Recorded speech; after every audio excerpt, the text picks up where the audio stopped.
उसकी तमजीद हो जिसने मुझे हिकमत दी है। बाप और बेटे और उल कुदुस के नाम से आमीन। मेरे अजीजों, आइए हम खुदावंद अपने खुदा का शुक्र करें जिसने आज का ये खूबसूरत दिन हमारी ज़िंदगी में बढ़ा दिया। तो आइए अजीजों, हम आज के दिन का आगाज़ बाइबल मुक़द्दस की तिलावतों से करते हैं। आज की पहली तिलावत यशुआ बिन सिराख की किताब, उसका 51वां बाब 12वीं आयत से लेकर 20वीं आयत तक। कि तू अपने इंतजार करने वालों को कैसे छुड़ाता है और उन्हें अक़वाम के हाथ से कैसे रिहाई देता है। बस मैंने ज़मीन से अपनी इल्तिजा बुलंद की और आलिम असफल के दरवाजे के पास ही से मैंने फरियाद की और मैं पुकारा, ऐ खुदावंद, तू ही मेरा बाप है, क्योंकि तू मेरा कादिर मुखलिस है। मुसीबत के दिन यानी तबाही और बर्बादी के दिन मुझे तर्क ना कर। मैं हर वक्त तेरे नाम की हम्द करूंगा और सिताइश करता हुआ तेरे गीत गाऊंगा। और खुदावंद ने मेरी दुआ सुनी और मेरी फरियाद पर कान लगाया। उसने मुझे हलाक होने से बचाया और बुरे वक्त से मुझे छुड़ाया। तो इस वास्ते मैं सिताइश करूंगा और तेरी हम्द करूंगा और खुदावंद के नाम को मुबारक कहूंगा। मेरे बचपन में पेशतर इसके कि मैं आवारा फिरा, मैंने अपनी दुआ में इलानिया हिकमत के लिए इल्तमास की। हैकल के सामने मैंने उसके लिए दुआ की और इंतहा तक उसकी तलाश में रहूंगा।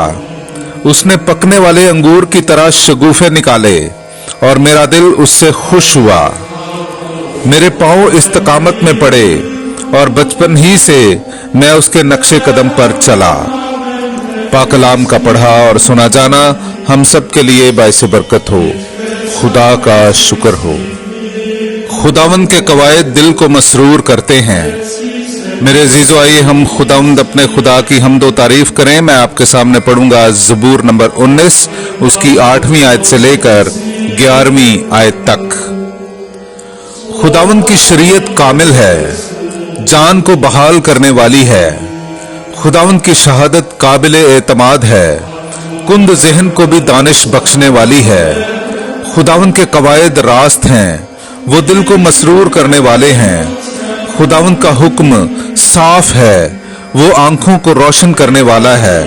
खुदावंद का खौफ पाक है, वो अब तक कायम रहने वाला है।